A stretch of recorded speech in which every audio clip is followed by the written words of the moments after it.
Bismillahirrahmanirrahim. Assalamualaikum warahmatullahi wabarakatuh. Alhamdulillahirrabbilalamin. Wassalatu wassalamu ala rasulillah. Sayyidina Muhammad wa ala alihi washabbihi wasallam. Alhamdulillah kita dipertemukan oleh Allah Subhanahu wa taala dalam keadaan sehat walafiat walaupun dalam masa pandemi corona di tahun 2020 ini. Ini adalah tahun ajaran baru, marilah kita bersyukur kehadirat Allah Subhanahu wa taala dengan senantiasa mensyukuri apa-apa yang masih melekat pada diri kita pada kesempatan hari ini. Ya, di tahun ajaran baru ini, ya, di masa belajar dari rumah, kita tentunya masih semangat, ya, harus semangat untuk belajar, ya, walaupun tugas bertubi-tubi, ya. Banyak materi-materi dari guru dan seterusnya, kuota berkurang, ya, sama guru juga seperti itu sebenarnya, ya. Kita harus memeriksa banyak sekali siswa, buka WA dan seterusnya.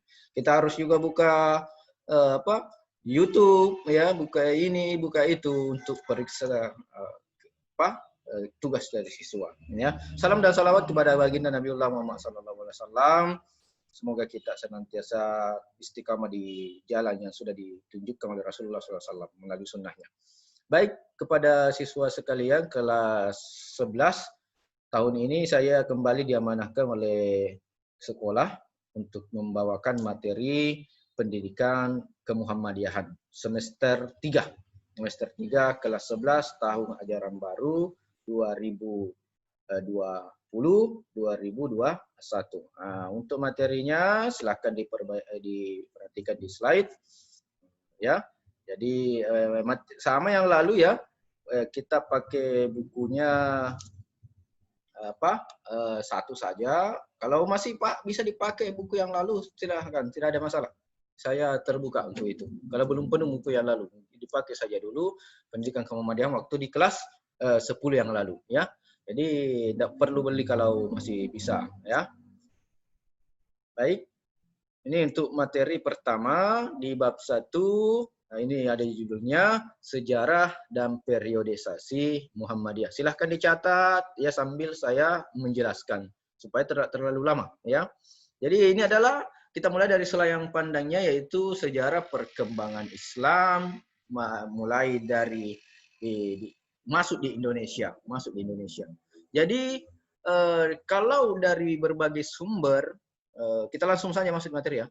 Jadi kalau dari berbagai sumber kita bisa melihat bahwa Islam masuk di Indonesia itu mulai dari pantai barat Indonesia, Pulau Sumatera Island kalau dalam catatan sejarah dari aset Belanda, ya, pail Belanda itu seperti itu.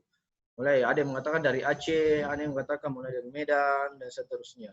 Sehingga berdiri kerajaan pertama di sana Samudra Pasai. Ya, sebelum Islam masuk dan mendirikan kerajaan Islam pertama di Samudra Pasai, itu nenek moyang kita terdahulu menganut paham budaya di luar Hindu-Buddha. Ada namanya animisme dan dinamisme, yaitu bentuk kepercayaan kepada benda-benda yang dianggap bisa membawa manfaat. Kalau kita di sini benda-benda yang mistis atau benda-benda yang dikeramat, ya. Nah, juga bentuk kepercayaan kepada roh-roh, ya, neneknya yang sudah meninggal, karain dan seterusnya. Itu mereka masih percayai karena belum beragama Islam, sehingga bentuk kepercayaannya kepada benda-benda yang sakti yang bisa membawa manfaat, percaya kepada roh yang sudah meninggal karena sering mungkin mimpi dan seterusnya. Itu disebut dengan animisme dan dinamisme. Ini dia, animisme dan dinamisme. Jadi setelah itu Islam masuk pada abad ke-7 Masehi. Jadi bedakan antara Masehi dengan Hijriah. Abad ke-7 Masehi, atau kalau kan berarti tahun 700-800, antara itu. Pada abad pertama Hijriah, kalender Islam, ya. Berarti masih setelah zamannya Nabi Muhammad SAW wafat. Sesudah Nabi Muhammad SAW wafat, langsung para sahabat-sahabat itu berkelana penjuru dunia termasuk di Indonesia untuk untuk menyampaikan agama Islam ini, termasuk yang saya sebutkan tadi di pantai ujung kepulauan Indonesia atau kita sebut sekarang Sumatera. Nah, ini terjadi besar-besaran pada kepemimpinan Abu Bakar, Umar bin Khattab. Umar bin Khattab. Umar bin Khattab setelah memimpin itu besar-besar. Mulai dari sebenarnya Abu Bakar, tetapi yang paling besar itu skalanya adalah Umar bin Khattab. Mereka melalui saudagar dari Gujarat, Hadramaut, India kalau di sana India, Gujarat ini daerah India ini. Hadramaut adalah dan Arab Saudi itu sendiri, karena Arab Saudi pusatnya waktu itu adalah Islam. Mereka sambil berdagang, jadi datang ke Indonesia membawa beberapa dagangan, tapi sebenarnya tugas utamanya adalah untuk menyebarkan agama Islam, bukan hanya untuk berdagang, karena tugas utama mereka adalah berdakwah menyebarkan agama Islam. Nah, ini untuk yang pertama. Jadi saya cepat saja, saya tidak terlalu panjang lebar ya. Baik, yang kedua, yang terakhir ini. Jadi materinya sedikit saja supaya siswa tidak terlalu bosan. Jadi tolong dicatat juga ini. Ya, jadi 1, 2, 3 dengan judul yang pertama tadi. Ya, judul ya, dengan 1, 2 nih. Faktor-faktor masuknya Islam di Indonesia. Nah, ini saya angkat dari berbagai sumber. Nah, ternyata awal masuknya Islam di Indonesia setelah melalui beberapa penelitian, Islam ini gampang diterima di Indonesia dan menjadi agama mayoritas di Indonesia sampai hari ini karena Islam itu adalah agama dakwah. Agama yang lembut istilahnya. Ya. Ya, bersama dengan yang kedua, damai. Ya, Islam ini berdakwah dengan secara lembut, mengajak, menyampaikan, disebut dakwah, ya, secara damai, lembut, tidak ada peperangan. Damai artinya tidak ada peperangan. Ya, jadi Islam ini tidak memaksa sama sekali, tidak ada memaksa sekali. Kalau dalam Al-Quran, la ikraha fid din, nah, di surah Al-Baqarah ayat 256 kalau saya tidak salah. Ya, jadi tidak ada paksaan pada waktu itu, sehingga orang-orang tertarik, wah ini agama bagus ini agama bagus, sehingga mau dipelajari, akhirnya menjadi penganut. Nah, dari nenek moyangnya ke anaknya, ke cucunya dan seterusnya. Nah, itulah yang sampai hari ini menjadi cikal bakal agama Islam terbesar di Indonesia. Nah, itu. Yang ketiga, penampilan para pembawa Islam. Para pendakwah tadi ini begitu tadi, lembut, halus, mengajak, pakaiannya bersih, tidak kumuh. Kita lihat ustaz-ustaz sekarang ya, luar biasa, pakai sorban dan seterusnya, pakai jubah dan seterusnya, tutur katanya enak didengar, sejuk, cara mengajinya, cara berdakwahnya enak betul. Jadi orang tertarik menyaksikan agama Islam ini dan akhirnya masuk agama Islam pada waktu itu.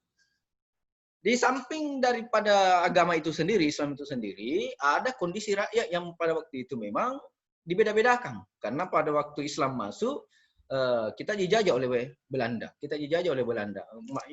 Pada waktu itu Islam berusaha untuk lepas dari penjajah Belanda. Nah, rakyat yang dibeda-bedakan, yang rendah kastanya, sosialnya, ini anak petani, ini anak nelayan, ini anak buruh. Nah, itu tidak boleh sekolah pada waktu penjajahan Belanda. Jadi kondisi rakyat pada waktu itu beda-bedakan. Yang anak priai, yang anak kiai, yang anak orang kaya ya, seperti itu. Nah, boleh bersekolah. Nah, rakyat pada Islam datang dan akhirnya menjadi nomor 1. Jadi dibuka sekolah Islam. Orang tertarik akhirnya untuk masuk agama Islam karena tadi dibeda-bedakan. Yang miskin tidak boleh sekolah. Yang kaya itu yang boleh sekolah. Karena pada waktu itu kita dijajah oleh pemerintah Belanda. Yang kelima, runtuhnya kerajaan Hindu-Buddha. Ya, banyak hilang, Sriwijaya, Majapahit, ya, semua yang Hindu-Buddha hilang, menjadi kerajaan Demak, Banten, ya, digantikan Sriwijaya. Akhirnya semua secara berangsur sampai hari ini masih ada kerajaan di Jogja ya, masih ada di Sulawesi Selatan masih ada kerajaan Goa ya, masih ada sampai hari ini. ya, untuk menggantikan kerajaan-kerajaan Hindu-Buddha yang perlahan-lahan runtuh, hilang sampai hari ini. Yang terakhir, Islam adalah agama yang sesuai fitrah manusia. Apa maksud dari ini? Bahwa Islam itu memang sesuai fitrah manusia, tidak melarang yang memang dibolehkan, artinya melarang yang tidak ada manfaatnya.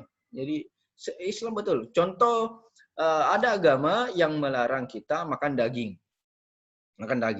Tetapi agama Islam membolehkan dengan cara syariah, ya, dimiliki, disembeli dengan menyebut nama Allah, diproses dengan halal, maka boleh dimakan daging tersebut. Tapi ada agama yang melarang daging, padahal enak, daging itu enak.